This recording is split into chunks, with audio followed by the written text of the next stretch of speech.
بسم الله الرحمن الرحيم إن الحمد لله نحمده ونستعينه ونستغفره ونعوذ بالله من شرور أنفسنا وسيئات أعمالنا من يهده الله فلا مضل له ومن يضلل فلا هادي له وأشهد أن لا إله إلا الله وحده لا شريك له وأشهد أن محمدا عبده ورسوله يا أيها الذين آمنوا اتقوا الله حق تقاته ولا تموتن إلا وأنتم مسلمون يا أيها الناس اتقوا ربكم الذي خلقكم من نفس واحدة وخلق منها زوجها وبث منهما رجالا كثيرا ونساء واتقوا الله الذي تساءلون به والأرحام إن الله كان عليكم رقيبا يا أيها الذين آمنوا اتقوا الله وقولوا قولا سديدا يصلح لكم أعمالكم ويغفر لكم ذنوبكم ومن يطع الله ورسوله فقد فاز فوزا عظيما أما بعد فإن أصدق الحديث كتاب الله تعالى وخير الهدي هدي محمد صلى الله عليه وسلم وشر الأمور محدثاتها وكل محدثة بدعة وكل بدعة ضلالة وكل ضلالة في النار أما بعد. Comme nous avons l'habitude depuis quelques mois maintenant d'avoir dans cette mosquée, qu'Allah subhanahu wa ta'ala la préserve de tout mal, une conférence mensuelle dans lesquelles sont invités divers intervenants qui traitent de divers sujets. Quant à la conférence d'aujourd'hui, bi'idhnillahi tabaraka wa ta'ala, elle sera entièrement en langue française, étant donné qu'il y a beaucoup de choses à dire sur le sujet. Le sujet, comme vous avez pu le lire, qui est, ou une conférence qui s'intitule « Conseil à mes frères du groupe Tabligh ». Conseil, car c'est le devoir de tous les musulmans de se conseiller mutuellement.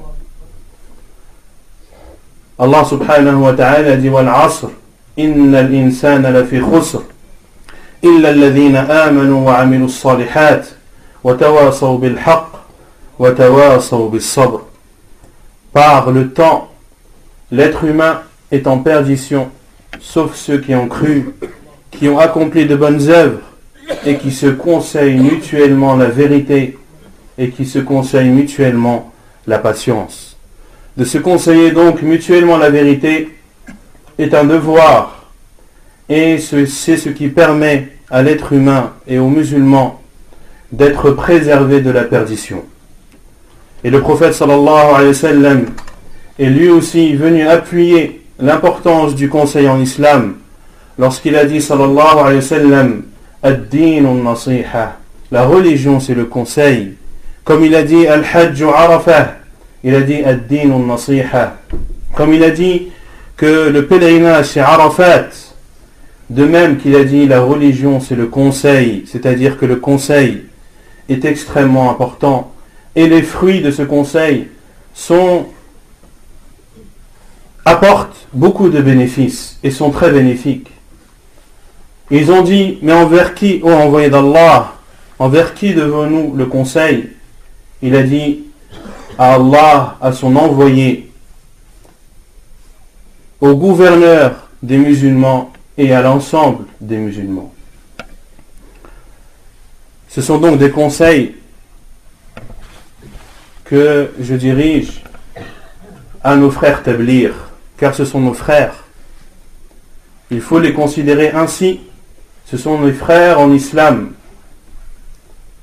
Contrairement à ce que eux pourraient croire, que les gens de la Sunna, Ahl Sunna, considèrent toutes les sectes en islam comme étant mécréantes, cela est faux. Les gens de la Sunna sont bien au contraire ceux qui s'éloignent le plus du jugement de la mécréance, car c'est un jugement extrêmement grave en islam. Le prophète sallallahu alayhi wa sallam a dit que celui qui dit à son frère Anta kafir, tu es mécréant, alors la mécréance englobera l'un des deux, soit l'accusateur ou soit l'accusé. Si celui que tu as accusé est bel et bien sorti de l'islam, alors la mécréance tombera sur lui. Mais si cette personne que tu as accusée de mécréante ne l'est pas, sache que la mécréance retombe sur toi, wa l'iyadu billah. Et comme l'a dit Cheikh al-Islam Ibn Taymiyyah rahimahullah, Ahlus sunnati a'lamu an-nasi bil haqq wa arhamuhum bil khalq. Les gens de la sunna sont ceux qui connaissent le mieux la vérité et sont ceux qui sont les plus miséricordieux envers les créatures. Et dans cette parole, Cheikh al-Islam Ibn Taymiyyah rahimahullah n'a pas dit ils sont les plus miséricordieux envers les gens, mais il a dit envers les créatures, qui englobent les djinns, les êtres humains, mais aussi les animaux. C'est donc un conseil, car le prophète sallallahu alayhi wa sallam a dit: ne sera véritablement croyant l'un d'entre vous que lorsqu'il aimera pour son frère ce qu'il aime pour soi-même. Comme nous aimons pour nos personnes de suivre la vérité, d'être guidés sur la voie unique qu'a emprunté le prophète sallallahu alayhi wa sallam et qui nous a enseigné et montré la seule qui emmène au paradis, eh bien, comme je l'aime pour moi, je l'aime aussi pour mes frères.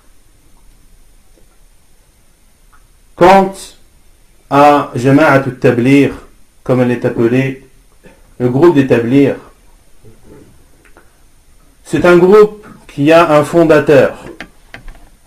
Ce fondateur s'appelle Muhammad Ilyas al-Kandahlawi ad-Diyubandi al-Dahlawi. Muhammad Ilyas al-Kandahlawi, c'est-à-dire qu'il est originaire d'une ville appelée Kandahla. Ad-Diyubandi, c'est-à-dire qu'il est issu de l'école Ad-Diyuband, qui est une école en Inde, qui a été instituée en 1867.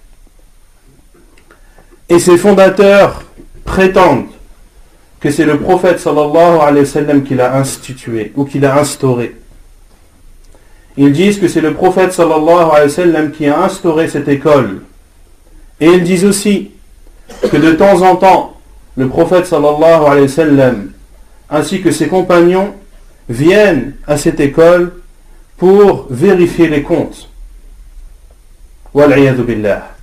C'est un manque de respect immense envers le prophète sallallahu alayhi wa sallam de réduire le prophète sallallahu alayhi wa sallam à un simple comptable. Et le prophète alayhi salatu wassalam, comme vous le savez tous, est mort alayhi salatu wassalam. Il est enterré dans sa tombe. Et c'est le seul envoyé et le seul prophète dont nous connaissons avec certitude l'endroit dans lequel il a été enterré. Et c'est une école qui se base sur le madhab hanafi et qui a une aqidah, une croyance qui est appelée al-aqidatul maturidiyah. Et cette croyance, al-aqidatul maturidiyah, est issue de son fondateur également, al-Maturidi. Et parmi leurs croyances, ils disent que la foi, la foi réside uniquement dans le cœur. Les actes et les paroles ne font pas partie de la foi. Ils disent que la foi n'augmente pas et elle ne diminue pas. Que la foi du pire des musulmans est égale à celle de Jibril alayhi salam. Et ils disent qu'Allah subhanahu wa ta'ala n'est pas instauré au-dessus de son trône.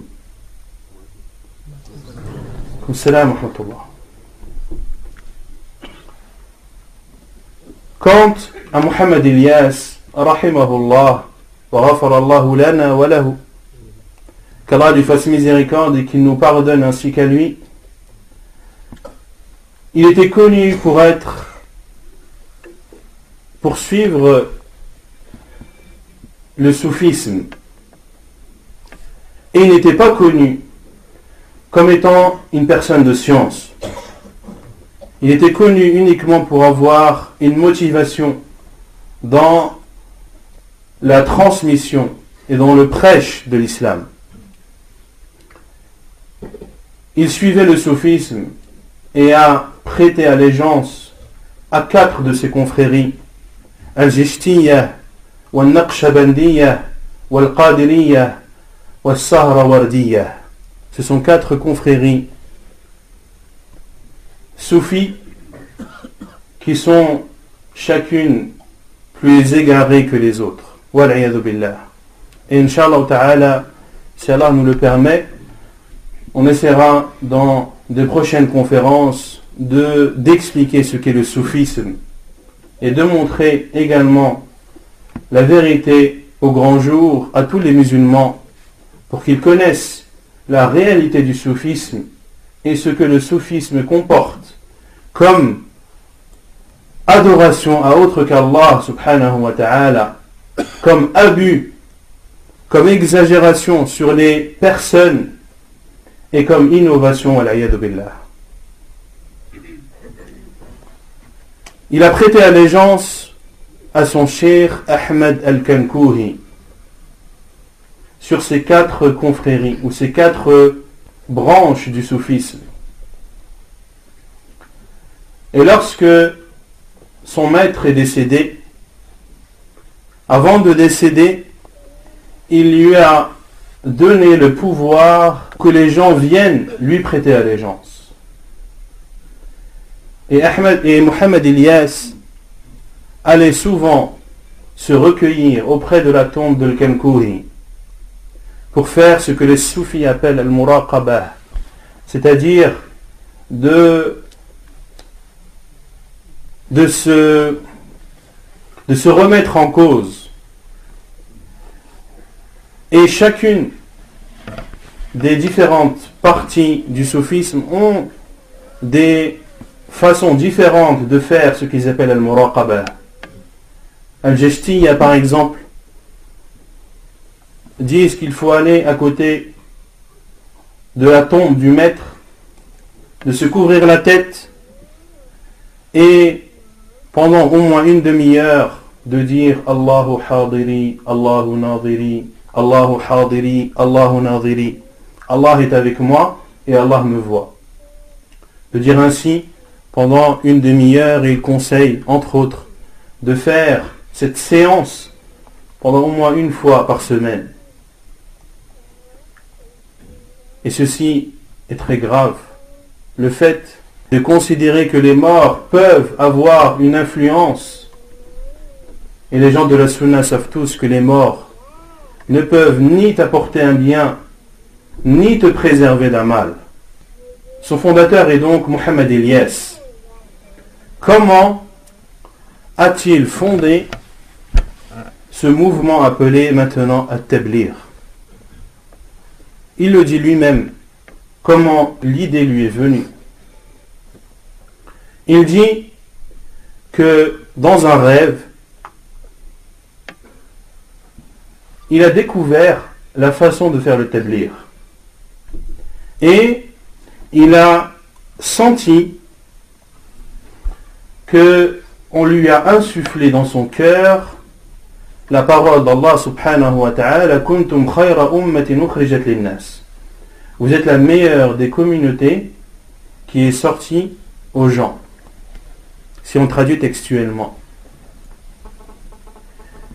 Et il dit que également ce qui lui a été insufflé, c'est que tu as été envoyé aux gens de la même façon que les prophètes est envoyé.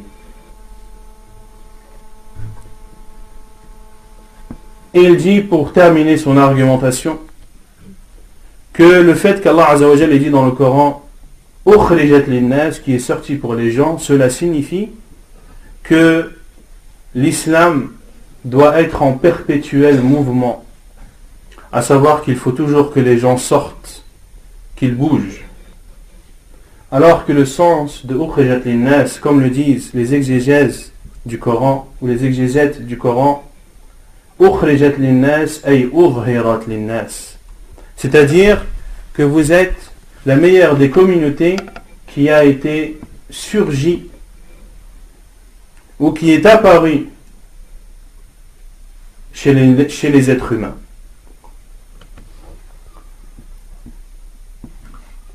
On voit donc que ce groupe, Jama'at al-Tabligh, a été institué ou a été créé à travers un rêve.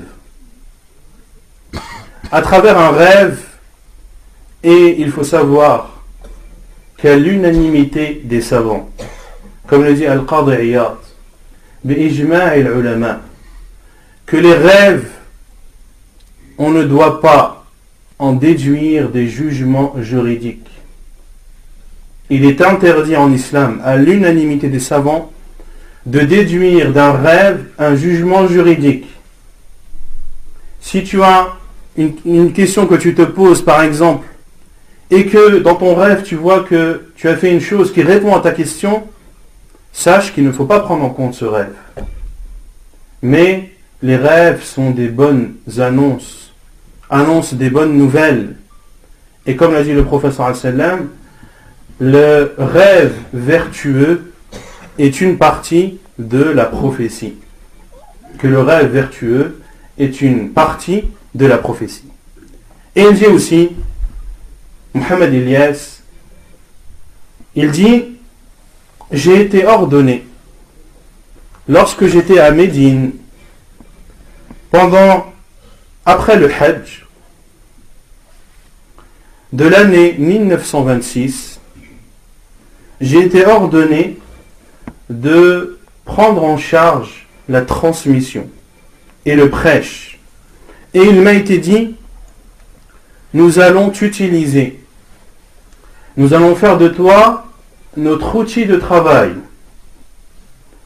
Et il dit, et je suis resté, après avoir ressenti ça, ou après avoir entendu ces paroles, j'ai ressenti de l'énervement, j'ai ressenti un malaise. Comment une personne aussi faible que moi peut accomplir une tâche aussi difficile? Il est alors parti chez son cheikh Al-Kankouhi, qui, lorsqu'il lui a raconté cela, a frissonné. Et il a dit, ce sont des émanations de la prophétie qui ont atteint ton cœur. Et ce que tu ressens, cette gêne et ce malaise que tu ressens, est semblable à ce que ressentait le prophète sallallahu alayhi wa sallam lorsque la révélation descendait sur lui. Et il t'a été dit que nous allons t'utiliser pour faire le même travail que les prophètes aient envoyé. Wal'iyadu billah. Regardez quels sont les fondements de ce groupe. Et le conseil que je dirige à mes frères Tabligh, c'est de savoir et de connaître les fondements du groupe qu'ils suivent. Car ce qui est basé sur quelque chose de nul est nul. Ma buni ala fasid fahuwa fasid. Et si tu veux juger un mouvement, ne juge pas ce mouvement à travers certains de ses partisans, mais il faut que ton jugement soit fondé sur le fondateur de ce mouvement et sur ses bases. Et sur ses bases. Car si l'on juge une chose à travers ceux qui suivent cette chose, c'est une grave erreur. Car cela reviendrait à dire, par exemple, qu'on pourrait critiquer l'islam juste en critiquant et en jugeant les actes des musulmans. Et combien de personnes ont dit, je remercie Allah d'avoir connu l'islam avant les musulmans. L'islam, ses fondements sont saints. Et c'est une religion qui a été légiférée par Allah subhanahu wa ta'ala. Si les musulmans font des erreurs, si les musulmans font des péchés et désobéissent à Allah, cela ne remettra jamais en cause la véracité de l'islam et que c'est la religion la seule qu'Allah subhanahu wa ta'ala accepte.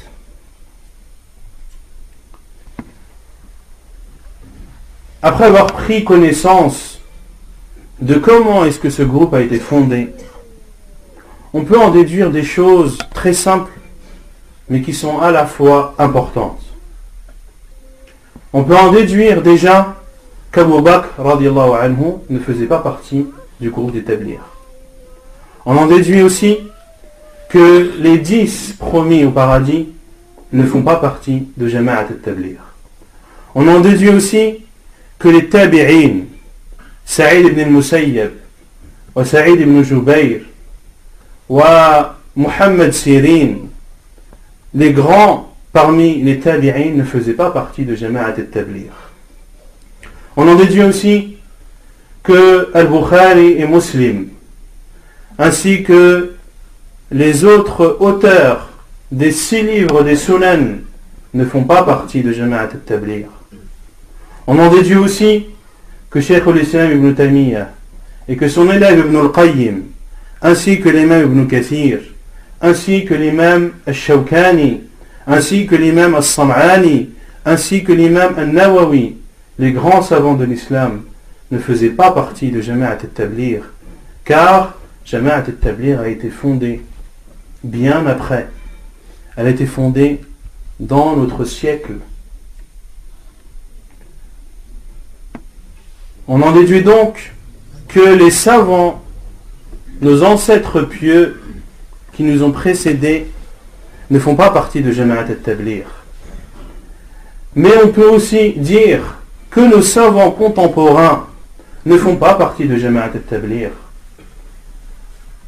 Al-Sheikh Ibn Baz, Al-Sheikh Al-Albani, Al-Sheikh Ibn Uthaymin, Al-Sheikh Salih Al-Fawzan, Al-Sheikh Al-Abbad, Al-Sheikh Abd al-Razzaq Al-Afifi, Al-Sheikh Muhammad Ibn Ibrahim, Al-Sheikh Muhammad Aman Al-Jami, Al-Sheikh Hamad Al-Ansari, etc., etc., etc. Tous nos savants contemporains, aucun ne fait partie de Jama'at al-Tabligh. On en déduit donc que Jama'at al-Tabligh n'a de lien ni avec les savants anciens, ni avec les savants contemporains. Et un groupe qui n'a de lien ni avec les savants anciens, ni avec les savants contemporains, comment peut-il être dans la vérité? Allah subhanahu wa ta'ala dit بل هو آيات بينات في صدور الذين أوتوا العلم. Ce sont des signes clairs et évidents qui résident où? Autrement dit la vérité. Allah Azza wa Jalla dit في صدور الذين أوتوا العلم, dans les poitrines de ceux à qui Allah a accordé la science, autrement dit les savants. Sache que ce sont eux qui transportent la vérité dans leur poitrine. Et si un groupe ne comporte pas de savants et que les savants ne font pas partie de ce groupe, sache, cher frère en islam, que ce groupe est dévié et qu'il est loin, très loin de la vérité. Et ce groupe Jama'at al-Tabligh a été fondé sur 6 piliers, ce qu'ils appellent as-sifat as-sitt. La première, c'est la bonne parole qui est la ilaha illallah. La deuxième, c'est le fait d'accomplir la prière en étant concentré et craintif. Le troisième de ces piliers est la science avec le rappel. Le quatrième de ces piliers est le fait d'être généreux avec les musulmans. Le cinquième qui est la sincérité et le sixième qui est le fait de sortir dans le sentier d'Allah. Ce sont ce qu'ils appellent as-sifat as-sitt. Celui qui entend ces 6 piliers peut dire mais masha'Allah, ce sont des bonnes choses. Comment osez-vous contredire cela? La ilaha illallah, la prière, la science, le rappel, être généreux avec les musulmans, la sincérité et sortir pour appeler Allah. Comment osez-vous contredire ou critiquer des personnes qui suivent ces 6 points? La réponse est si seulement ils suivaient ces 6 points. Si seulement ces 6 points étaient appliqués et correspondaient à la réalité. Mais malheureusement, ce ne sont que des paroles trompeuses. Des paroles qui trompent justement les adeptes de ce groupe. Et pour prouver cela, on va commencer par le premier pilier, qui est la bonne parole, la ilaha illallah. Il n'y a de vraie divinité qui ne mérite d'être adorée qu'Allah. Comment est-ce que Jama'at al-Tabligh explique Kalimat al-Tawhid, la parole d'unicité? Ils disent, il n'y a point de Dieu qu'Allah. Le seul qui donne la pourvoyance c'est Allah. Le seul créateur c'est Allah. Le seul gouverneur des cieux et de la terre c'est Allah. Et ils disent également que la ilaha illallah signifie إخراج اليقين الفاسد وإحلال محله اليقين الصحيح. C'est d'enlever du cœur la mauvaise certitude et de la remplacer par la bonne certitude.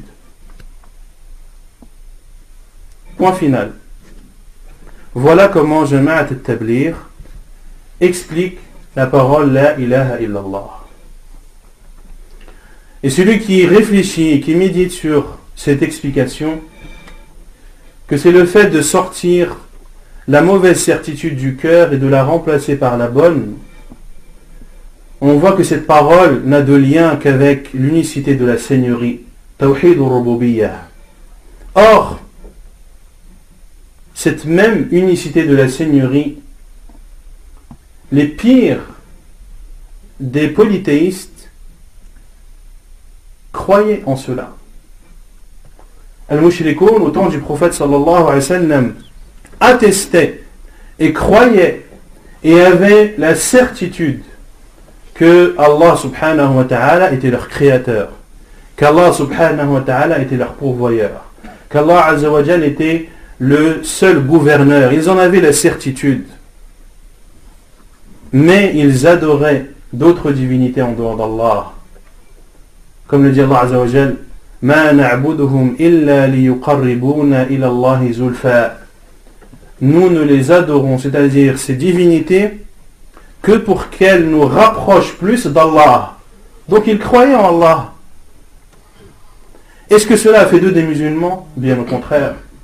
Cela a fait d'eux les pires des non-musulmans. Et le prophète sallallahu alayhi wa sallam les a combattus. Et Allah azza wa jal, dans beaucoup de versets du Coran, atteste que les polythéistes croyaient en Allah. Comme le dit Allah azza wa jal, وَلَئِنْ سَأَلْتَهُمْ مَنْ خَلَقَ السَّمَاوَاتِ وَالْأَرْضِ وَسَخَّرَ الشَّمْسَ وَالْقَمَرَ لَيَقُولُنَّ اللَّهِ.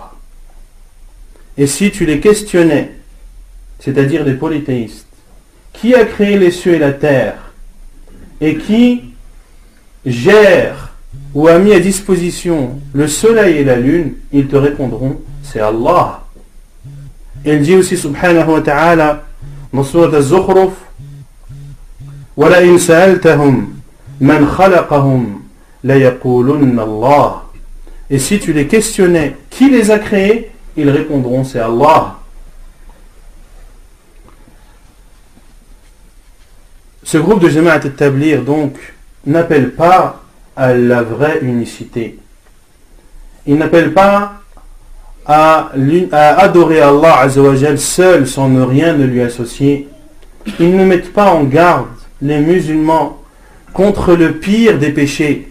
Le seul qu'Allah azza wa jal ne pardonne pas si la personne meurt dans cet état, qui est le fait d'adorer une autre divinité en dehors d'Allah azza wa jal. Même si tu as la certitude parfaite qu'Allah azza wa jal est ton créateur, mais que tu ne l'adores pas, ou que tu adores autre que lui, sache que tu es considéré comme un polythéiste. Et on voit dans ce groupe Jama'at al-Tabligh beaucoup de contradictions avec le Tawhid. Comme on l'a vu, ce que faisait Mohamed Ilyas lorsqu'il allait se recueillir et méditer auprès de la tombe de Al-Kankouhi. Et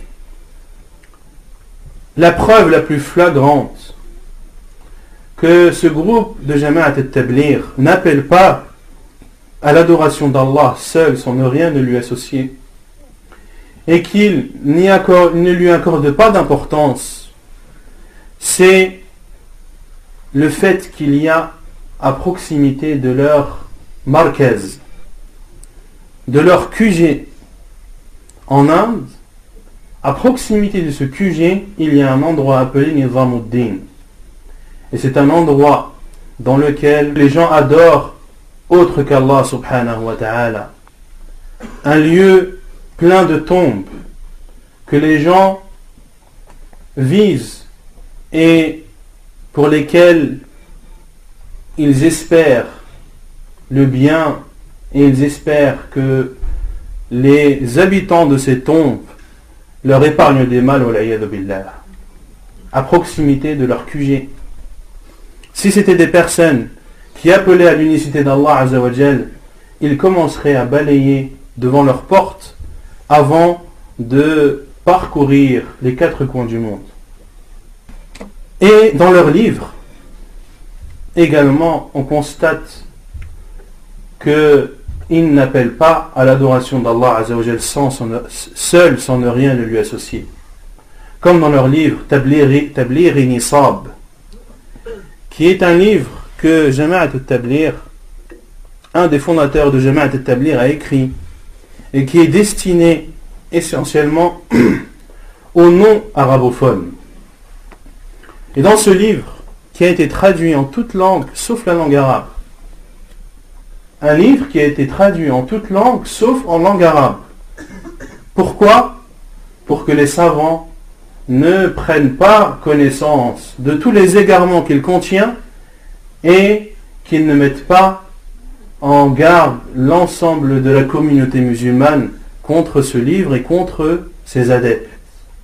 Mais par la grâce d'Allah, des personnes ont traduit quelques passages de ce livre en arabe et les ont exposés aux savants qui ont condamné, et parmi eux Mohamed ibn Ibrahim al-Sheikh, le mufti d'Arabie qui a précédé al-Sheikh ibn Baz rahimahullah ta'ala, qui au début avait parlé favorablement ou en faveur de Jama'at al-Tabligh, mais lorsque la vérité lui a été apparue rahimahullah ta'ala, il est revenu sur sa parole et a mis en garde tous les musulmans contre ce groupe Jama'at al-Tabligh.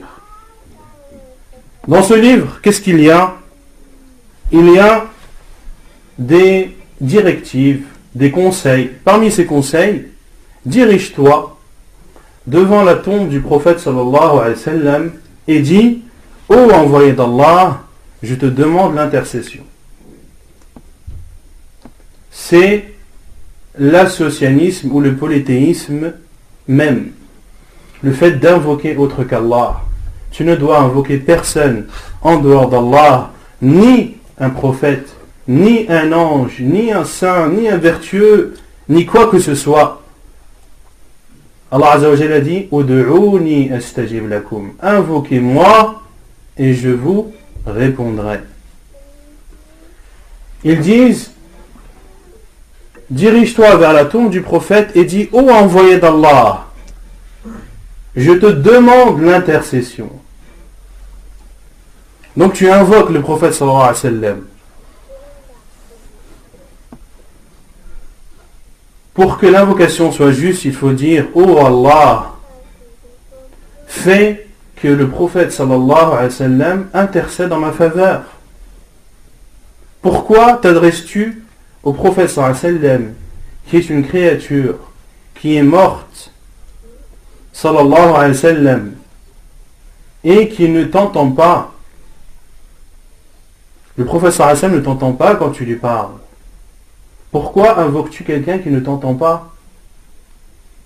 Dans ce livre également, il y a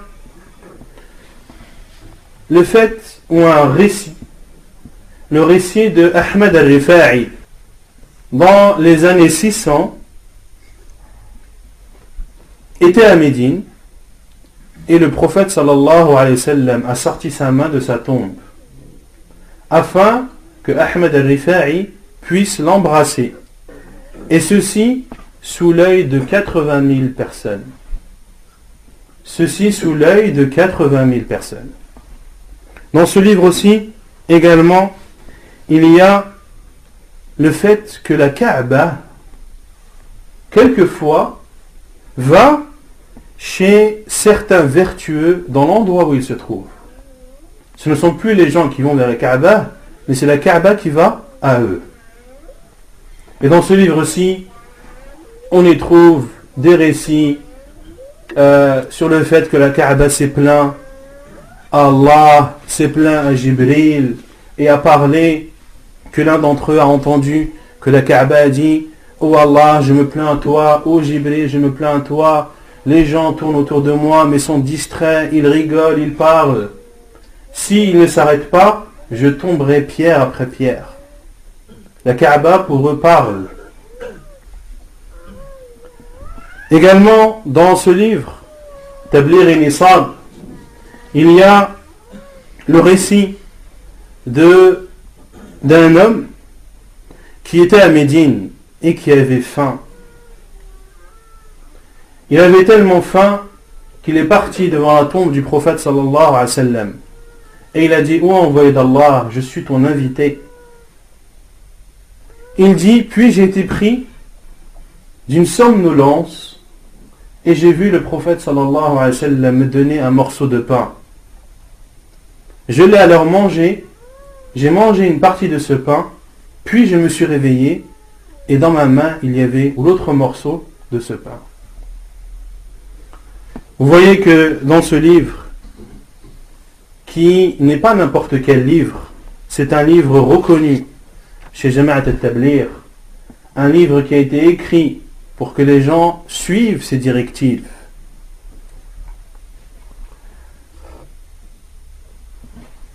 Le deuxième pilier qui est d'accomplir la prière en étant concentré et avec humilité. Il faut savoir que Jama'at al-Tablir se base uniquement sur 2 livres, ou 3 si on compte Tablir et Nisab. Hayat al-Sahaba et Riyad al-Salihin. Hayat al-Sahaba qui a été aussi écrit par un fondateur également de Jama'at al-Tablir, la vie des compagnons si on traduit, qui est plein, rempli de fausses histoires, au point que certains mashayikh ont dit que les 2 tiers de ce livre sont faux. Et ils ont aussi, ou ils utilisent le livre Riyad al-Salihin de l'imam al-Nawawi rahimahullah, qui est un des meilleurs recueils de hadith rassemblés, comme le disent les savants, même s'il y a dans ce livre une 50aine de hadiths faibles qu'il faut prendre en considération. Mais dans ce livre, ils ne prennent ou ils ne lisent que 2 chapitres, les mérites du rappel et les mérites du Coran. Ils n'ont donc pas de livre sur lequel ils se baseraient pour apprendre la façon de prier du prophète sallallahu alayhi wa sallam. Pour cela que celui qui côtoie Jama'at al-Tablir et qui connaît et qui les connaît verra qu'ils ne savent pas prier. Ils ne prient pas comme le prophète sallallahu alayhi wa sallam. Ils font énormément d'erreurs dans leur prière. Et en fonction de l'endroit où ils se trouvent et du pays dans lequel ils vivent, ils prient selon le madhab de ce pays. Ils prient selon le madhab de ce pays. S'ils sont dans un pays qui suit le madhab maliki par exemple, vous verrez l'établir prier comme le madhab al-maliki. Et on peut même constater des personnes qui sont restées des années au sein de ce groupe, qui prient comme priait son père, qui prie comme priait son père. Ils sont donc loin de faire la prière comme celle du prophète sallallahu alayhi wa sallam, alors que le prophète alayhi salatu wa sallam a dit Sallu kama ra'aytumuni usalli, priez comme vous m'avez vu prier. Quant à la science, avec le rappel al-ilmu ma'a dhikr, il y a dans cette phrase une offense à la science. Le fait de restreindre la science uniquement au dhikr, au rappel. La science est bien plus vaste que cela. Al-ilm, la science religieuse, est bien plus vaste que cela. Pour cela que celui qui connaît Jama'at al-Tabligh et les adeptes de ce groupe verra qu'ils n'accordent pas d'importance à la science ni aux savants de l'islam. Ils n'accordent d'importance ni à la science ni aux savants de l'islam. Et lorsque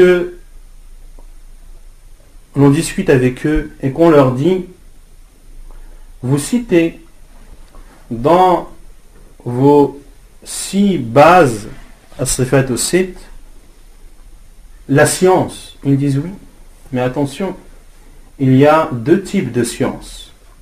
Il y a ilm al-taqwa et ilm al-fatwa. Il y a la science de la piété et il y a la science de la fatwa. Autrement dit, des jugements juridiques. Et ils disent, nous, la science qui nous concerne, c'est la science de la piété. Ce n'est pas la science de la fatwa. Ils disent aussi, la science est de 2 sortes. Il y a ilm al-aqlam wa ilm al-aqdam. Il y a la science de la plume et la science des pieds. Nous, c'est la science des pieds et les autres, c'est la science de la plume. Ils disent aussi, il y a la science, c'est ilm al-fada'il wa ilm al-masail. C'est la science des mérites et la science des jugements. Nous, la science qui nous intéresse, c'est la science des mérites. Quant à la science des fatwas, quant à la science de l'écriture, quant à la science des jugements juridiques, nous n'y accordons pas d'importance. Et il y a dans cela un rabaissement de la science et des savants. Car le but de cette différenciation ou de cette division de la science, en disant la science de la plume et la science des pieds, ou la science de la piété et la science de la fatwa, c'est pour dissocier les adeptes de ce groupe à la science et aux savants. Car s'ils apprennent la science et s'ils retournent aux savants, alors la vérité apparaîtra à grand jour et ils sauront que la voie qu'ils ont suivie n'est pas la bonne. Ce sont des points étudiés à l'avance qui ont pour but de confiner les gens, de les mettre dans une bulle dans laquelle ils n'auront pas de relation avec le monde extérieur. Et ils donnent plusieurs métaphores. Ils disent le savant est comparable à un puits. Qui va dans le puits? C'est celui qui a besoin de boire.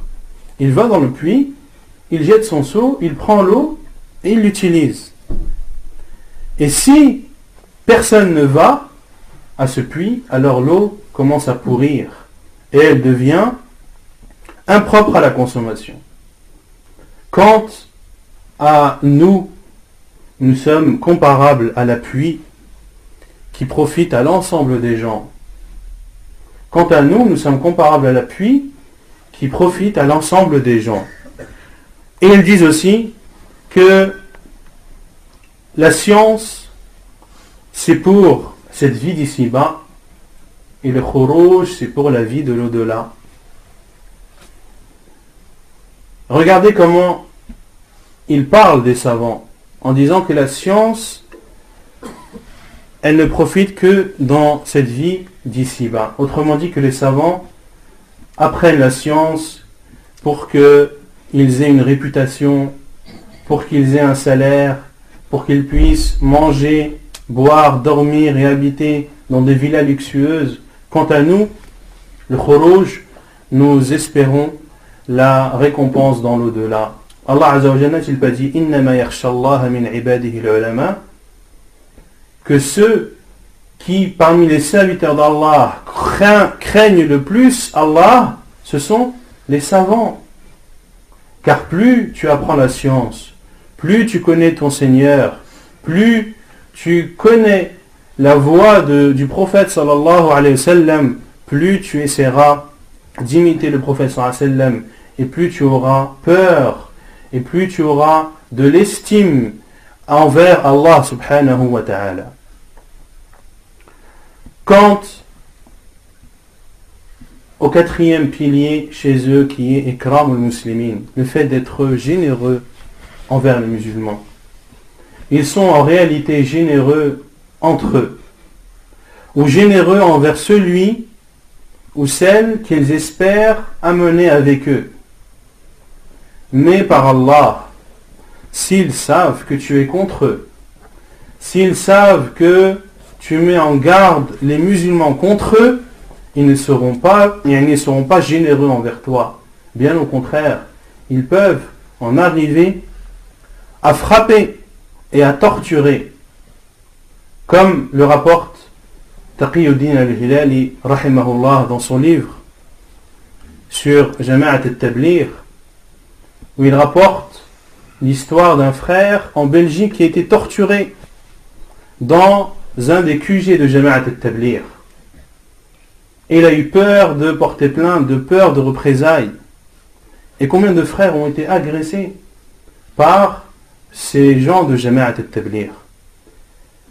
Et même Cheikh Salim al-Hilali, un des élèves de Cheikh al-Albani, raconte dans son livre Al-Jama'at al-Islamiyya que lorsque son livre est sorti, que le groupe de Jama'at al-Tabligh, car il les a cités dans son livre, n'était pas content des critiques.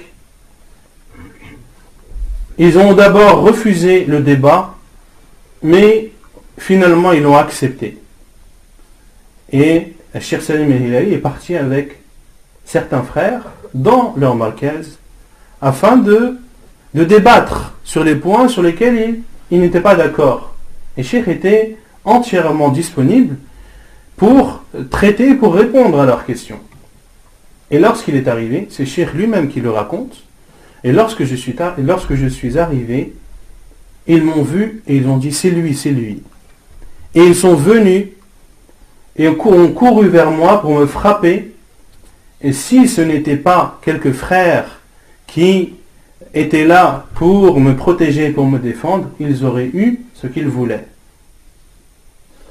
Donc, la générosité envers les musulmans, ce n'est pas une réalité, mais ils sont plutôt généreux entre eux et généreux envers envers les personnes qu'ils espèrent ramener à eux. Et on le voit, même personnellement moi je le vois, des sourires qui, lorsque ils voient ton visage, il s'assombrit. Alors que quelques secondes avant, il était souriant car il parlait à une autre personne. Donc il faut se méfier et ne pas être dupé par ces paroles qui ne sont pas traduites par des actes. Le cinquième pilier qui est l'ikhlas, qui est la sincérité.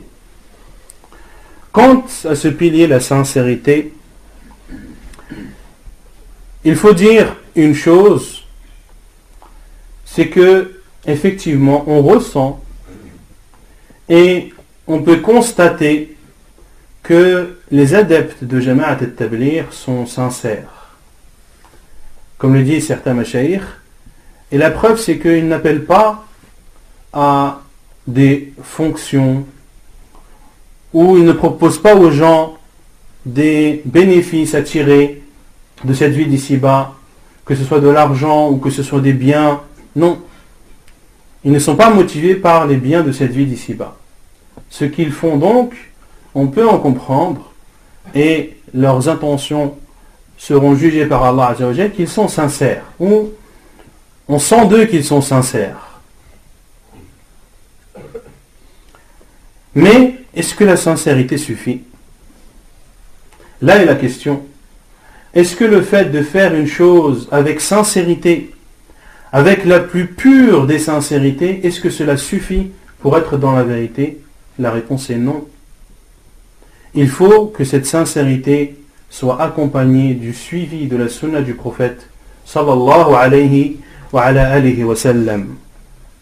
Car Allah Azza wa Jalla a dit وَمَنْ أَحْسَنُ دِينًا مِمَّنْ أَسْلَمَ وَجْهَهُ لِلَّهِ وَهُوَ مُحْسِنٌ وَمَنْ أَحْسَنُ دِينًا.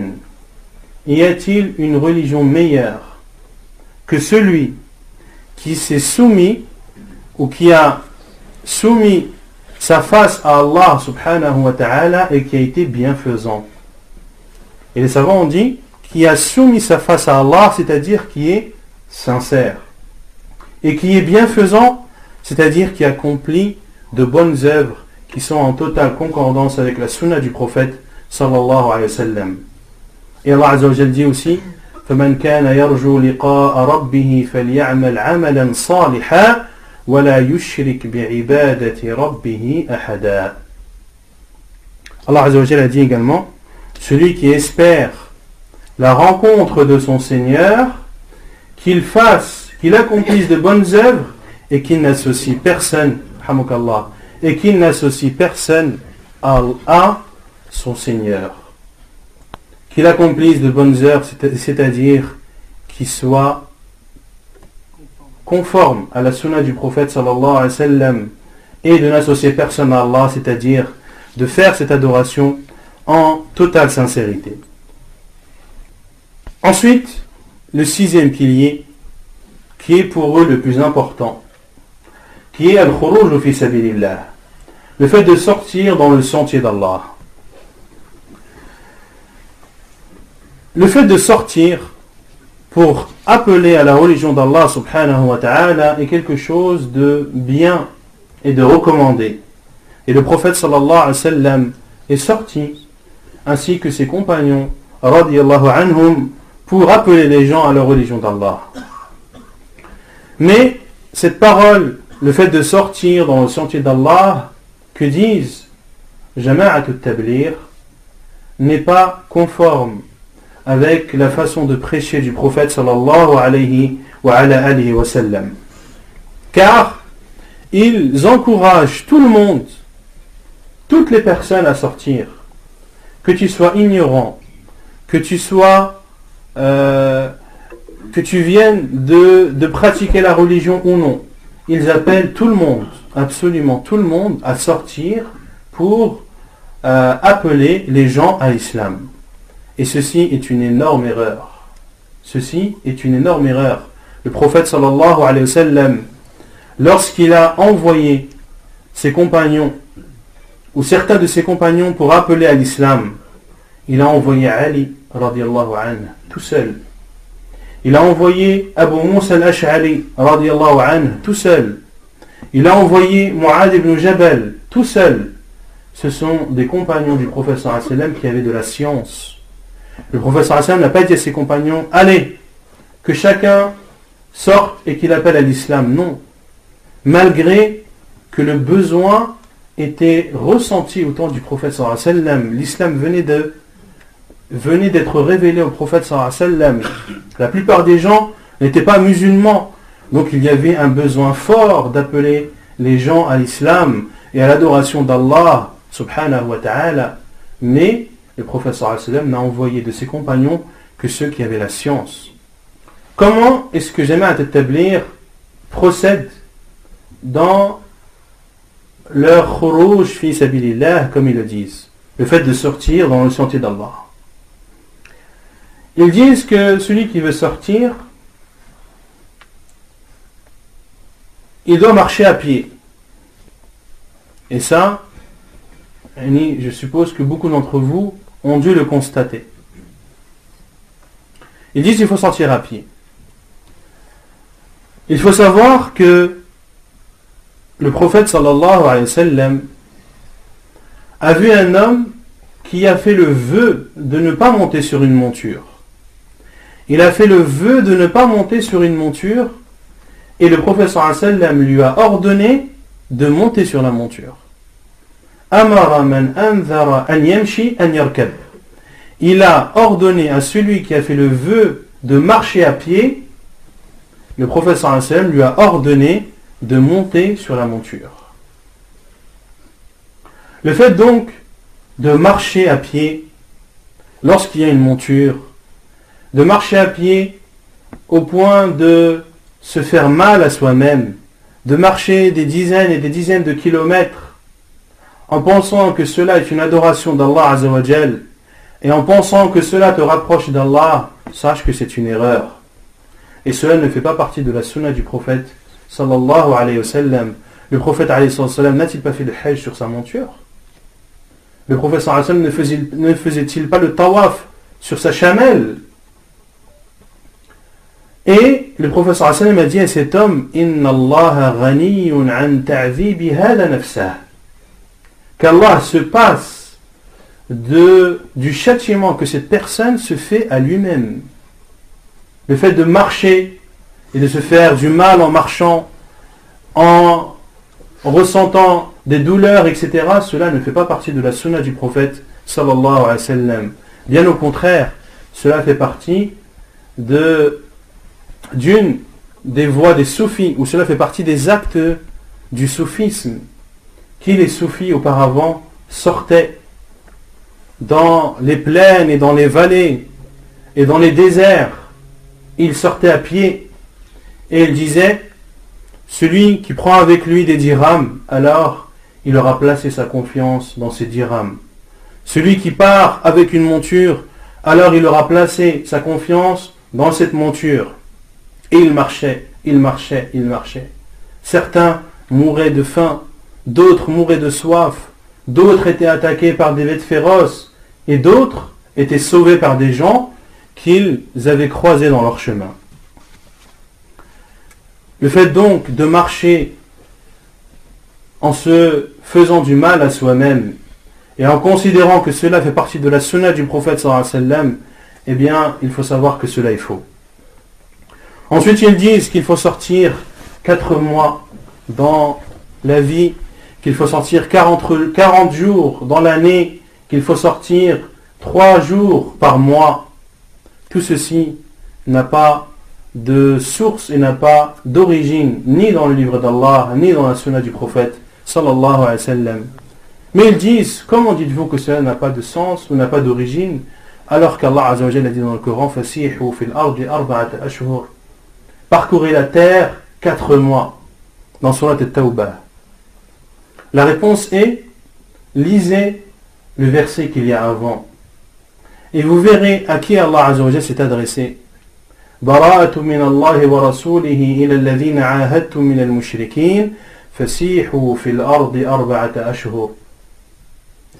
Le désaveu d'Allah et de son prophète aux polythéistes. Fasihu fil ardi arba'ata ashhur. Allah Azza wa Jalla ici s'adresse aux polythéistes en leur disant: parcourez la terre 4 mois. Car au temps du prophète sallallahu alayhi wa sallam, il y avait des polythéistes qui avaient des pactes de non-guerre avec le prophète sallallahu alayhi wa sallam, d'autres qui n'en avaient pas, et d'autres qui avaient des pactes temporaires. Et dans ce verset, Allah Azza wa Jalla dit: Fasihu fil ardi arba'ata ashhur, c'est-à-dire parcourez la terre, ô vous les polythéistes, en toute tranquillité, en toute sérénité, et cela pendant 4 mois. Et sachez que vous n'affaiblirez pas Allah. Donc ici, c'est une autorisation où on ne devait pas les combattre pendant 4 mois. Où est le rapport avec le fait de sortir dans le sentier d'Allah pendant une durée de 4 mois, alors qu'ici Allah Azza wa Jal s'adresse aux polythéistes? Ils disent: les 40 jours, vous dites qu'il n'y a pas de base d'origine dans cela, dans le Coran, alors qu'Allah Azza wa Jalla a dit dans Surat Al-A'raf: وَوَعَدْنَا مُوسَى 30 لَيْلَةً وَأَتْمَمْنَاهَا ب10 فَتَمَّ مِيقَاتُ رَبِّهِ 40 لَيْلَةً Et nous avons donné rendez-vous à Moussa alayhi salam. 30 layla, un rendez-vous qui allait avoir lieu 30 nuits après. Puis Allah Azza wa Jal a rajouté 10 nuits, ce qui fait un total de 40. Ici Allah Azza wa Jal s'est adressé à Moussa alayhi salam en lui donnant un rendez-vous, car Allah Azza wa Jal auparavant avait préservé et épargné les fils d'Israël, ceux qui ont suivi Moussa alayhi salam, de Pharaon et de ses tortures. Et Allah Azza wa Jal, pour combler de bienfaits les fils d'Israël, avait décidé de révéler et de leur révéler un livre qui est At-Tawrah. Et il a donné rendez-vous à Moussa alayhi salam 30 nuits, puis Allah Azza wa Jal en a rajouté 10, donc 40 nuits, pour que Moussa alayhi salam se prépare à ce rendez-vous. Et lorsque le rendez-vous est arrivé, Moussa alayhi salam est parti et a dit à son frère Haroun, وقال موسى لأخيه هارون اخلفني في قومي وأصلح ولا تتبع سبيل المفسدين. Prends le relais envers mon peuple et fais le bien et ne suis pas la voie des oppresseurs. Où est le rapport entre les 40 nuits, 40 jours de Jama'at al-Tabligh? Ils disent les 3 jours. Allah Azza wa Jalla dit فَقَالَ تَمَتَّعُوا فِي دَارِكُمْ ثَلَاثَةَ أَيَّامٍ. Jouissez de vos biens dans vos demeures pendant 3 jours. La réponse est, cela a été cité dans le peuple de Salih alayhi salam, qui a dit à son peuple هَذِهِ نَاقَةُ اللَّهِ لَكُمْ آيَةً فَذَرُوهَا تَأْكُلْ فِي أَرْضِ اللَّهِ وَلَا تَمَسُّوهَا بِسُوءٍ فَيَأْخُذَكُمْ عَذَابٌ قَرِيبٌ فَعَقَرُوهَا فَقَالَ تَمَتَّعُوا فِي دَارِكُمْ ثَلَاثَةَ أَيَّامٍ. Salih alayhi salam a dit à son peuple Thamoud, هَذِهِ نَاقَةُ اللَّهِ لَكُمْ آيَةً, cette chamelle est pour vous un signe d'Allah Azza wa Jal. فَذَرُوهَا تَأْكُلْ فِي أَرْضِ اللَّهِ, laissez-la manger dans la terre d'Allah. وَلَا تَمَسُّوهَا بِسُوءٍ, et ne lui faites pas de mal. فَيَأْخُذَكُمْ عَذَابٌ قَرِيبٌ, car si vous faites cela, un châtiment rapide viendra. فَعَقَرُوهَا, ils l'ont alors égorgé. Et Salih alayhi salam a dit فَعَقَرُوهَا فَقَالَ تَمَتَّعُوا فِي دَارِكُمْ ثَلَاثَةَ أَيَّامٍ, profitez et jouissez de vos biens dans vos demeures 3 jours encore. Qu'est-ce que ça veut dire? Ça veut dire profitez des 3 jours qui vous restent à vivre avant que le châtiment d'Allah Azza wa Jal ne vienne vous atteindre. Et le châtiment est bien sûr venu au moment où Salih alayhi salam l'avait informé. Où est le rapport entre les 3 jours dans la maison et les 3 jours de Jama'at al-Tabligh? Vous devez vous en douter tous, il n'y en a absolument aucun. Et c'est là où on se rappelle la règle en islam qui est istadil thumma a'taqid wa la ta'taqid thumma tastadil fatadil. Regarde d'abord les preuves, puis crois.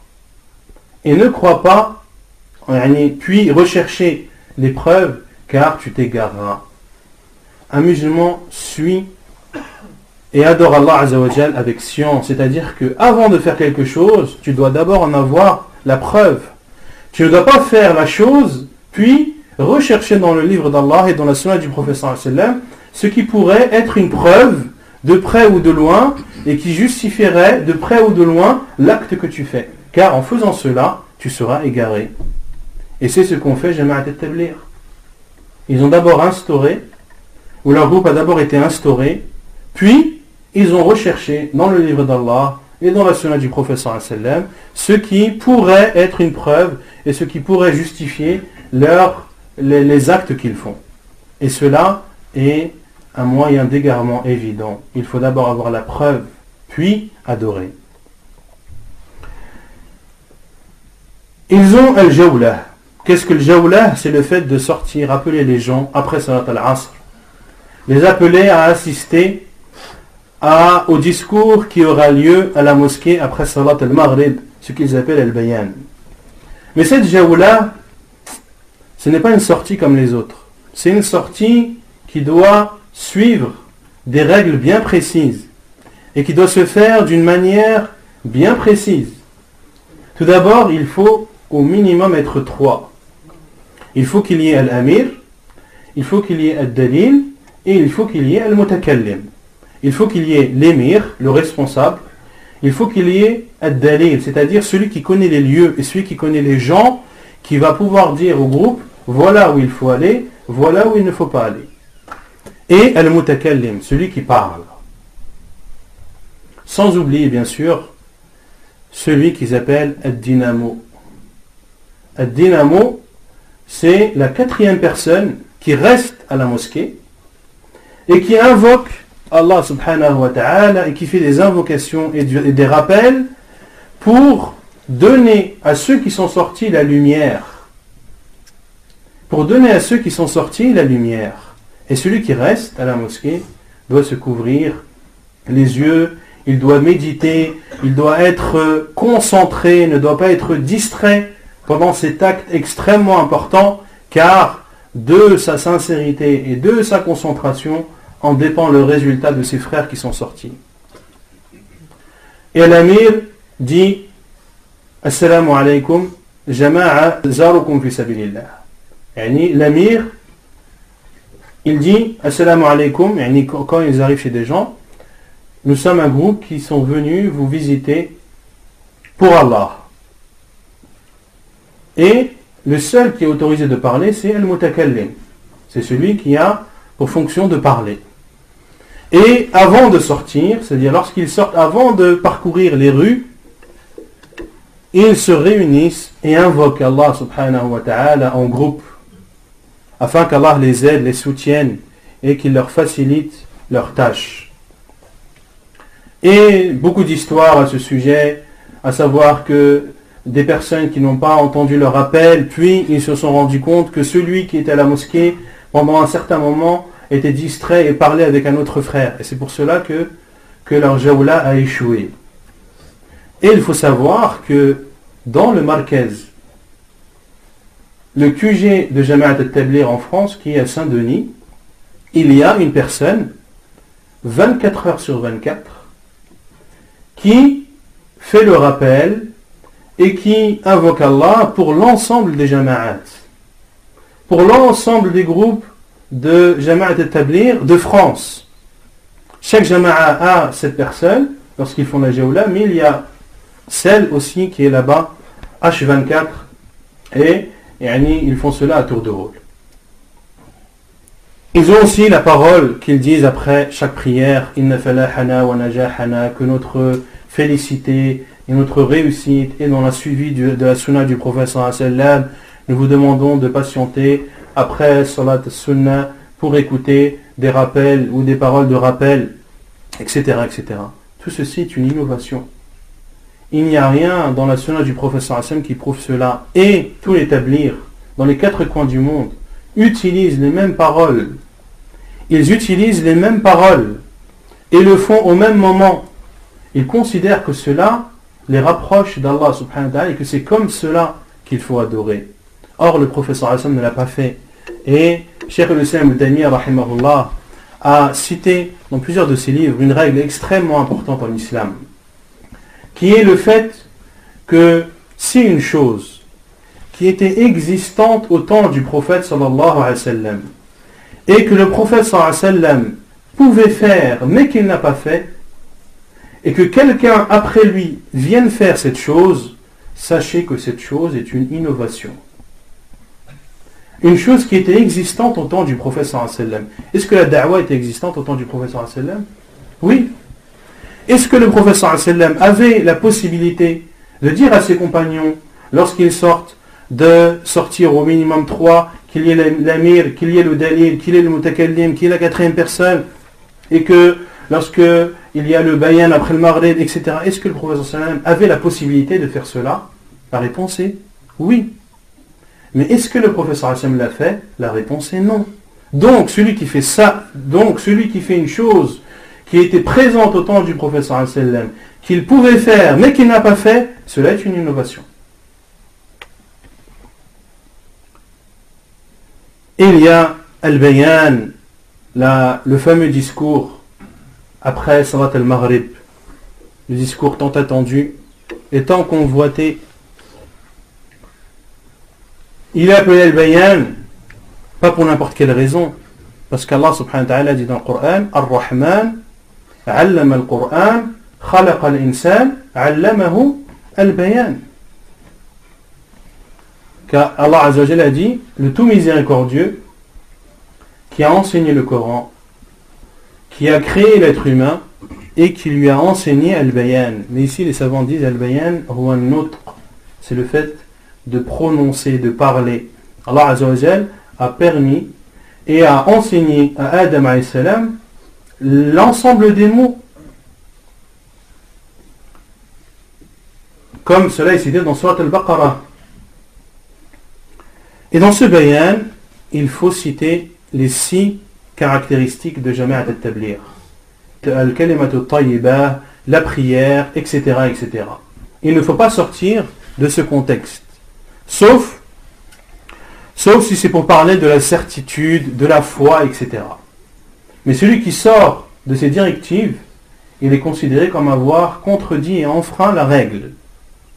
Et ils disent, lorsque celui qui fait le bayan a terminé et qu'il n'a plus rien à dire et qu'il y a encore du temps, alors il doit parler de l'ahwal. L'ahwal, c'est les faits de Jama'at al-Tabligh, comment est-ce qu'ils sortent, qu'est-ce qui leur arrive, etc. Et c'est là où on entend beaucoup de leurs histoires qui sont sans aucun doute erronées et que malheureusement beaucoup de gens croient des histoires qui font rire plus qu'autre chose. Et des histoires celui qui croit à ces histoires, celui qui arrive à croire à ces histoires, il faut qu'il revoie son coefficient intellectuel, al-haqiqa. C'est impossible de croire à ces histoires. Un groupe de Jama'at al-Tabligh qui sortent, ils se retrouvent dans une jungle, ils sont entourés par des gorilles et ils disent attendez, n'ayez pas peur, Allah est avec nous, faisons 2 raka'at. Ils ont fait 2 raka'at, puis ils invoquent Allah Azza wa Jal, et en levant leur tête, ils voient que les gorilles aussi sont assis en train de pleurer et lever leurs mains. Un groupe de Jama'at al-Tabligh qui est parti dans un pays, ils ont dû prendre le bateau, ils ont donné tout leur passeport à un émir qui a pris ça dans sa sacoche, et une fois arrivé de l'autre côté de la mer, la sacoche est tombée dans la mer entre temps, ils sont arrivés, ils ont eu des problèmes avec les autorités, et ils ont dit attendez, on va aller au bord de la mer, on va faire 2 raka'at, et Allah Azza wa Jal va nous faciliter, et c'est là qu'un énorme poisson sort de la mer, il ouvre sa bouche, et dedans il y a la sacoche, voilà, et il raconte ces histoires. Je ne dis pas ça pour vous faire rire, mais c'est au contraire, ça doit nous faire pleurer. Que des personnes en arrivent à dire des paroles et des histoires comme celle-ci, et que des personnes y croient fermement, c'est très grave. Un groupe de Jama'at al-Tabligh qui est parti à l'aéroport pour faire un khuruj dans je ne sais quel pays. Pendant leur prière, ils se sont fait agresser par des skins, et l'un d'entre eux est tombé dans le coma, ils l'ont emmené à l'hôpital, etc. Et lorsqu'il s'est réveillé du coma, la première chose qu'il a faite, c'est Assalamu alaikum wa rahmatullah, Assalamu alaikum wa rahmatullah. Et il est sorti de sa prière.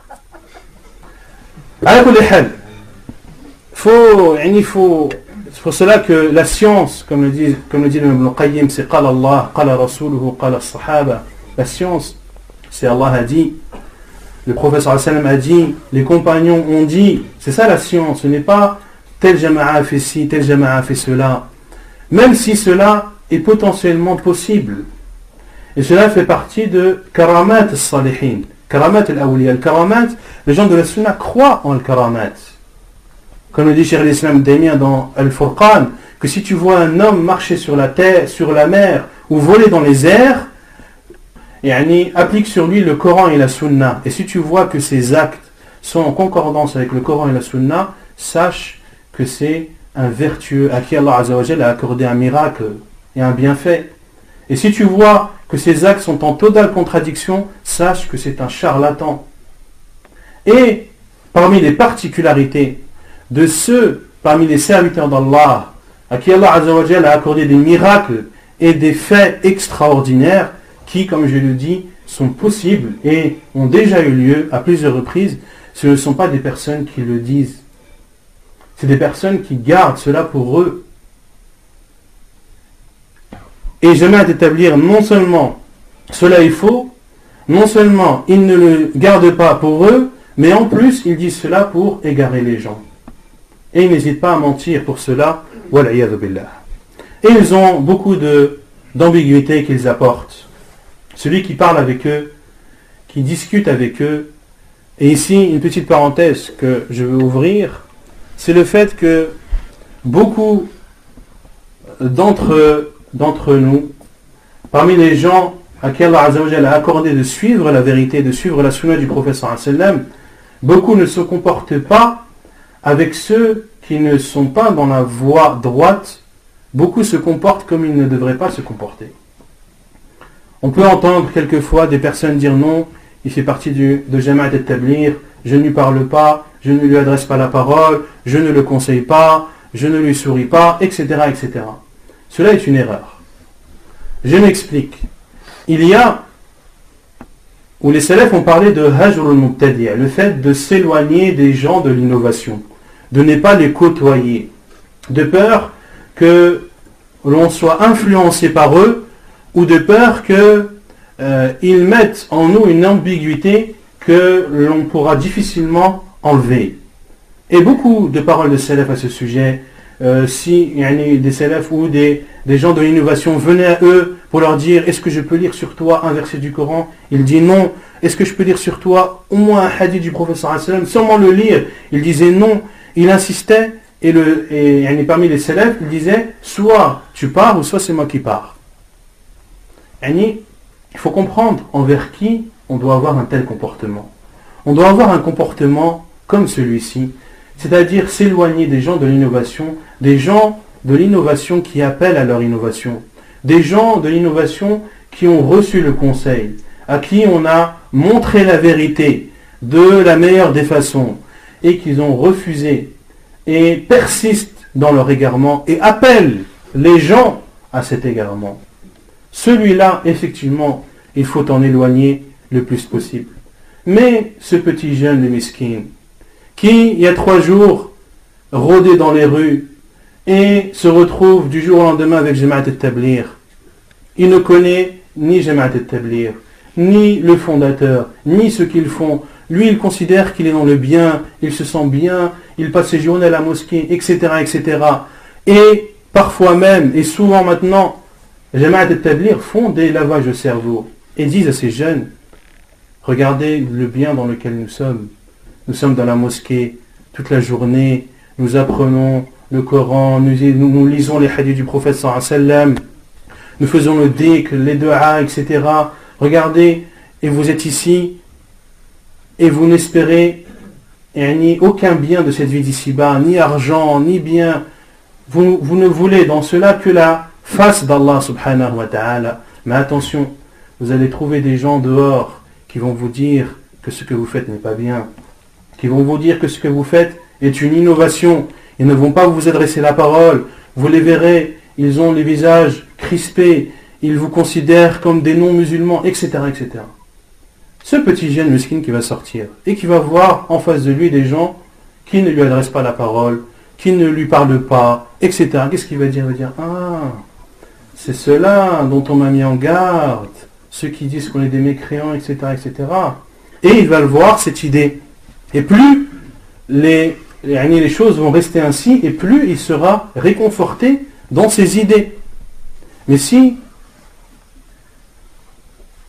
la personne va vers lui et parle avec lui avec gentillesse, lui explique la sunna du prophète sallallahu alayhi wa sallam, comment est-ce qu'il faut faire la da'wa, etc., etc., en lui expliquant qu'il ne veut que son bien, qu'il ne veut lui aussi ni argent, ni quoi que ce soit, mais qu'il veut seulement la guider de son frère, et qu'en aucun cas il le considérait comme un non-musulman, que va faire ce jeune? Il va dire, mais attends, c'est pas ce qu'on me dit, moi. il faut que je revoie ma copie. Ainsi, il faut appeler à l'islam. Et ceux qui disent non, il ne faut absolument pas parler avec eux, à partir du moment où il sort avec eux, il fait partie d'eux, donc on ne lui parle pas, on ne l'adresse pas. On va dire, Akhi, comment veux-tu qu'ils reviennent? Comment voulez-vous que ces gens reviennent à la vérité si personne ne vient leur montrer et ne vient leur expliquer? Comment? Sauf si Allah Azza wa Jal le guide par sa grâce et par sa miséricorde. Mais peut-être que toi tu faisais partie de Jama'at al-Tabligh et que quelqu'un est venu te montrer la vérité, et c'est pour cela que tu es revenu au droit chemin. Et si cette personne n'était pas venue, tu serais sûrement, wallahu a'lam, dans cet égarement, walayadu billah. Ils disent qu'Allah subhanahu wa ta'ala a guidé par leur intermédiaire beaucoup de gens. Comment osez-vous parler sur eux alors que beaucoup de gens qui buvaient de l'alcool, qui ne faisaient pas la prière, etc., grâce à eux, sont rentrés dans la religion? La réponse est que le fait que des personnes guident d'autres personnes à la vérité, cela ne veut pas dire que cette personne est bien ou qu'elle est mal. Tout dépend de la voie qu'elle suit. Et la preuve est le hadith du prophète sallallahu alayhi wa sallam où il dit, il viendra le jour du jugement, un prophète qui viendra avec 3 à 9 personnes avec lui. D'autres prophètes qui viendra avec un homme ou 2. Et le prophète sallallahu alayhi wa sallam dit, et viendra le prophète avec qui il n'y aura personne. Autant dans le jour du jugement, lorsque les communautés seront présentes et passeront devant Allah subhanahu wa ta'ala, il y aura des prophètes qui seront tout seuls. Personne ne les aura écoutés. Personne ne les aura suivis. Est-ce que ça veut dire que ce prophète est mauvais? Est-ce que ça veut dire que ce prophète n'a pas fait son travail comme il le fallait? Hasha wa kalla. Bien au contraire, si c'est un prophète, c'est qu'Allah subhanahu wa ta'ala l'a choisi et qu'il faisait partie des meilleurs de son époque. Donc, le fait de guider les gens n'est pas forcément une preuve que tu es dans la voie droite. Et plus encore, le prophète sallallahu alayhi wa sallam a dit dans Sahih al-Bukhari Muslim, Inna Allah yu'ayyidu hada ad-din bir-rajul al-fajir. Le prophète sallallahu alayhi wa sallam a dit dans le Bukhari Muslim qu'Allah subhanahu wa ta'ala soutient cette religion par un homme pervers. C'est un homme pervers, mais par son intermédiaire, Allah soutient la religion. La preuve que celui qui guide les gens n'est pas forcément quelqu'un, et celui qui guide les gens n'est pas forcément quelqu'un de bien. Et le contexte de ce hadith, même si là le temps presse, mais ceux qui veulent reviennent à ce hadith rapporté par Al-Bukhari et Muslim. Mais pour résumer de façon brève, c'est un homme qui a combattu avec les compagnons du prophète sallallahu alayhi wa sallam et qui a tué beaucoup de polythéistes. Et le prophète sallallahu alayhi wa sallam a dit Inna hada min ahli an-nar, que lui fait partie des gens de l'enfer. Puis les compagnons du prophète sallallahu alayhi wa sallam ont vu que cet homme combattait avec force et courage, et il a été tué. Dans d'autres versions, il a d'abord été blessé. On a dit au professeur Sam qu'il a été tué. Le professeur Sam a dit il fait partie des gens de l'enfer. Et les compagnons ont dit on va dire il n'a pas été tué, mais il est gravement blessé. Puis il n'a pas résisté à la douleur de ses blessures et a pris une épée et se l'est plantée. Il s'est ainsi suicidé. Et les compagnons du professeur sallam sont venus le voir en disant envoyé d'Allah, il est mort. Et il sait, voilà ce qu'il a fait. Et le professeur sallam a dit Ushhidullah anni abdullahi wa rasuluh. Je prends Allah comme témoin que je suis le serviteur d'Allah et son envoyé. Et c'est là où le professeur sallam a dit Inna Allah yu'ayyidu hada ad-din bir-rajul al-fajir. Autrement dit, que cet homme a combattu et a tué beaucoup de polythéistes, qu'il a soutenu la religion par son combat, mais sa finalité est qu'il fera partie des gens de l'enfer. Wal'iyadu billah. Ils disent aussi que nos intentions sont bonnes. Nos intentions sont bonnes et nous ne voulons que le bien. Nos intentions sont bonnes et nous ne voulons que le bien. Et là on revient à la sincérité dont il parle. Et comme on a vu qu'il fallait suivre la sunna du prophète sallallahu alayhi wa sallam. Et pour illustrer cela de façon plus claire, il y a le athar de Abdullah ibn Mas'ud que certains, beaucoup d'entre vous ont peut-être déjà entendu. Le athar de Abdullah ibn Mas'ud rapporté dans Sunan al-Darimi, où des gens faisaient des cercles dans la mosquée. Et à la tête de chaque cercle, il y avait un homme qui disait « Dites Subhanallah 100 fois, dites Allahu Akbar 100 fois, dites Alhamdulillah 100 fois. » Et les gens comptaient avec des pierres les tasbih, les tahlil, les takbir. Et Abdullah ibn Mas'ud radiallahu anhu est rentré dans la mosquée et a dit « Waylakum, malheur à vous, comptez plutôt vos mauvaises actions, uddu sayyi'atikum. Voilà ou voici les ustensiles du prophète sallallahu alayhi wa sallam qui ne sont pas encore cassés. Voilà ses vêtements qui ne sont pas encore usés. Et voilà autour de vous ses compagnons qui sont encore vivants. Soit vous êtes dans une voie qui est meilleure que la voie de Muhammad, ou bien alors vous avez ouvert une porte vers l'égarement. Et ils ont dit, par Allah, ou Abu Abdurrahman, qui était la kunya d'Abdullah ibn Mas'ud, Ma aradna illa al-khayr. Nous ne voulons que le bien. Si nous nous réunissons de la sorte dans la mosquée, en faisant ce dhikr, en faisant ce nombre bien précis, nous ne voulons que le bien et nous rapprocher d'Allah. Et Abdullah ibn Mas'ud radiallahu anhu a dit, Wa kam min muridin lil khayr la yusibuh. Et combien de personnes qui veulent le bien mais qui ne l'atteignent pas? Combien de personnes veulent le bien, sont sincères, mais ce qu'ils font n'est pas conforme? Et le fait que cela soit sincère et qu'ils veulent le bien ne justifie pas leur acte et ne fait pas de leur acte un acte pieux. Bien au contraire, c'est un acte rejeté.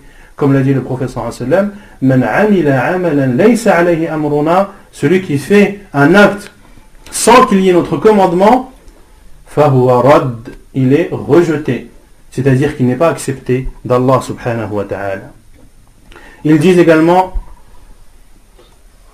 lorsque l'on sort avec Jama'at al-Tabligh, on ressent une foi qui augmente, on ressent une douceur dans le cœur, on ressent une sensation qui est très paisible. La réponse est, supposons que cela est vrai. Cela est sans aucun doute une ruse du diable. Car le diable fait en sorte que l'innovateur ressent un bien-être, ressent sa foi augmenter pour qu'il persiste dans son égarement. Les soufis, vous pensez qu'ils ne ressentent pas de bien-être quand ils font leur rappel, quand ils font leur méditation? Ou même partir plus haut, le yoga qui est du shirk billah. Ceux qui font le yoga ne ressentent-ils pas de bien-être? Bien sûr, mais cela est une ruse du diable pour qu'ils persistent dans leur égarement. Et dans Sunan Abi Daoud,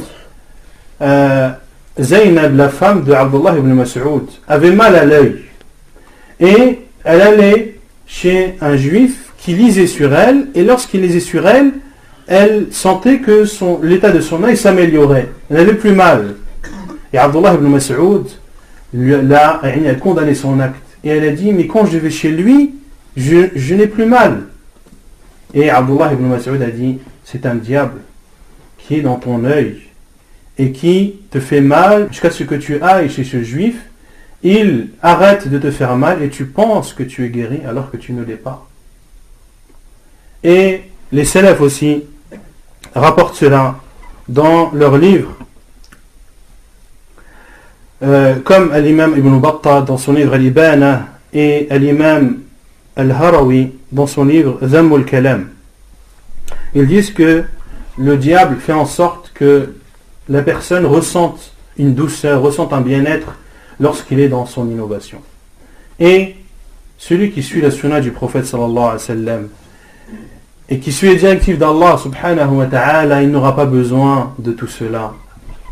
Si on ne ressent pas toutes ces sensations, c'est à cause de nos péchés.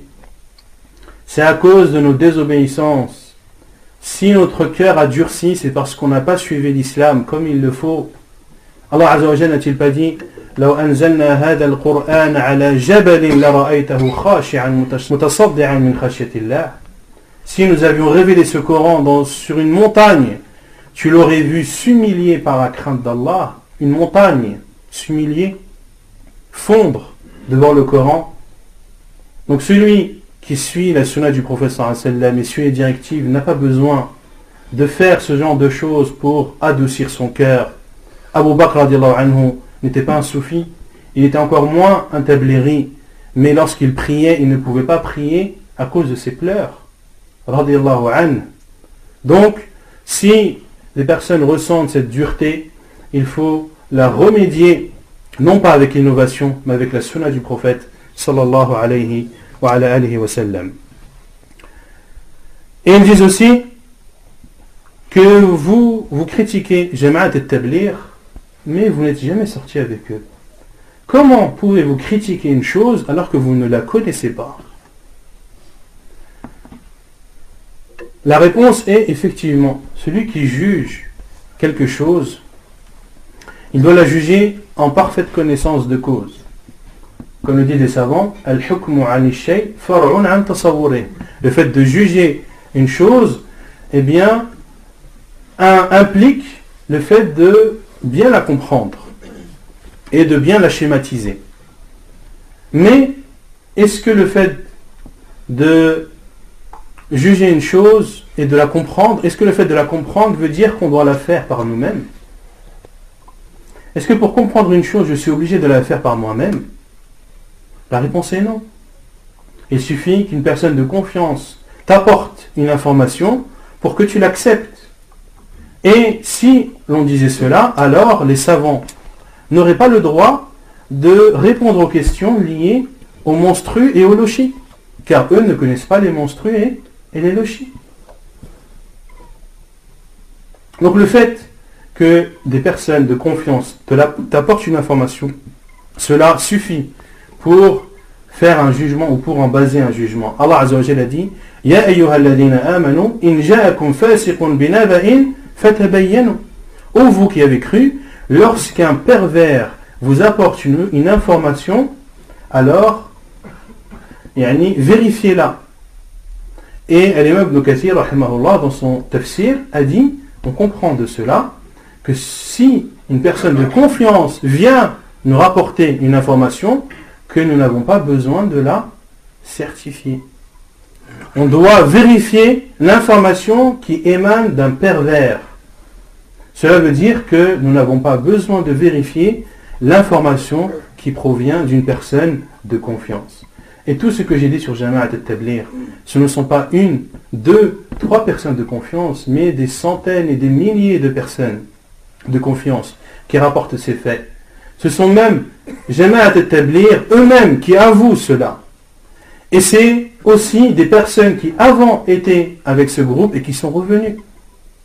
Certains sont restés 8 ans, comme Cheikh Saad al-Hussein, comme le cite Cheikh al-Fawzan, hafidahullah, il est resté 8 ans avec eux. D'autres qui sont restés 5 ans, Aïd Sherifi, en Algérie, est resté, je crois, plus de 12 ans avec eux. Et ce n'était pas n'importe qui, c'était leur tête. C'était leur tête. Et il est revenu à la vérité, walhamdulillah, à la voie droite, et met en garde contre eux, et il fait partie maintenant, après avoir fait partie des personnes qu'ils aimaient le plus, fait partie maintenant des personnes qu'ils détestent le plus. Aïd Sherifi est détesté par Jama'at al-Tabligh, car il connaît tous leurs secrets. Il connaît toutes leurs innovations, car il était à leur tête pendant plus de 10 ans. Ils disent aussi que pourquoi nous critiquez-vous alors que nous sommes extrêmement nombreux? Et certains même disent alors que nous faisons partie parmi les groupes musulmans, al-Jama'at al-Islamiyya, celles qui ont le plus d'adeptes, ou celles dont les personnes suivent le plus. La réponse est, supposons qu'effectivement, vous faites partie de ces groupes musulmans qui sont suivis par la plus grande majorité des musulmans, même si cela n'est pas vrai. Mais supposons que cela soit vrai. Est-ce que la quantité est une preuve d'être dans la vérité? Est-ce que le fait d'être extrêmement nombreux, d'être des millions et des milliards, prouve que l'on est dans la vérité? La réponse est non, et 1000 non. Et plus encore, Allah Azza wa Jal n'a jamais fait l'éloge de la grande quantité dans son livre. Bien au contraire, il l'a condamné. Et il l'a méprisé. Allah Azza wa Jal a dit وَإِن تُطِعْ أَكْثَرَ مَنْ فِي الْأَرْضِ يُضِلُّكَ عَنْ سَبِيلِ اللَّهِ. Et si tu suis la plupart des gens sur terre, ils te guideront ou ils te dévieront? Ils te dévieront du sentier d'Allah. Ils te dévieront du sentier d'Allah. Et Allah Azza wa Jal dit dans plusieurs versets du Coran وَلَكِنَّ أَكْثَرَ النَّاسِ لَا يَعْلَمُونَ وَلَكِنَّ أَكْثَرَ النَّاسِ لَا يَشْكُرُونَ وَلَكِنَّ أَكْثَرَ النَّاسِ لَا يُؤْمِنُونَ. Mais la plupart des gens ne savent pas, mais la plupart des gens ne sont pas reconnaissants, mais la plupart des gens ne sont pas croyants. Et il dit aussi subhanahu wa ta'ala فَأَبَى أَكْثَرُ النَّاسِ إِلَّا كُفُورًا فَأَبَى أَكْثَرُ النَّاسِ إِلَّا كُفُورًا. La plupart des gens s'obstinent à être mécréants. Dans Surat Al-Isra, la plupart des gens s'obstinent à être mécréants. Donc, la grande quantité n'a jamais été une preuve d'être dans la vérité, ou n'a jamais été une preuve de bien. Et comme on l'a vu précédemment, il y aura le jour du jugement des personnes ou des prophètes qui viendront seuls sans que personne n'ait cru en leur message. Et Allah Azza wa Jal, bien au contraire, a fait l'éloge de la petite quantité. وَقَلِيلٌ مِّنْ عِبَادِيَ الشَّكُورِ. Et très peu de mes serviteurs sont reconnaissants. Et il dit subhanahu wa ta'ala concernant Hud وَمَا آمَنَ مَعَهُ إِلَّا قَلِيلٌ. Et ceux qui ont cru ou n'ont cru en lui que très peu. Très peu ont cru en Hud alayhi salam. Donc c'est quelques ambiguïtés que j'ai listées, mais bien sûr il y en a beaucoup d'autres, et à chacune de leurs ambiguïtés, il y a une réponse. Comme l'a dit Cheikh al-Islam Tamiya, les gens de l'innovation qui utilisent des preuves, dans cette même preuve, il y a une preuve contre eux. Dans cette même preuve, il y a une preuve contre eux. Donc le conseil que l'on dirige à nos frères de Jama'at al-Tabligh, c'est de craindre Allah subhanahu wa ta'ala, de revenir à la vérité, de revenir à la raison, d'ouvrir leurs yeux, leurs oreilles et d'ouvrir leur cœur aux frères et aux sœurs qui leur adressent des conseils et qui ne veulent que leur bien. Par Allah, nous ne voulons que leur bien, nous ne voulons que leur guider. Et tout ce que l'on a dit, ce n'est pas pour parler en mal sur eux ou sur leurs intentions, mais c'est pour qu'ils écoutent les paroles de vérité, et ceux qui ne les suivent pas, c'est pour que cela soit un rappel aussi pour eux de connaître le mal et de connaître le bien. Comme l'a dit Al-Sha'ir, عرفت الشر لا للشر لكن لتوقيه ومن لم يعرف الشر من الخير يقع فيه. Tu connais le bien du mal, non pas pour le mal, mais c'est pour ne pas y tomber. Et celui qui ne différencie pas le bien du mal tombe dedans, c'est-à-dire dans le mal. Donc, il est important aux musulmans de connaître le bien, mais de connaître aussi le mal pour s'en préserver et pour ne pas en être la victime.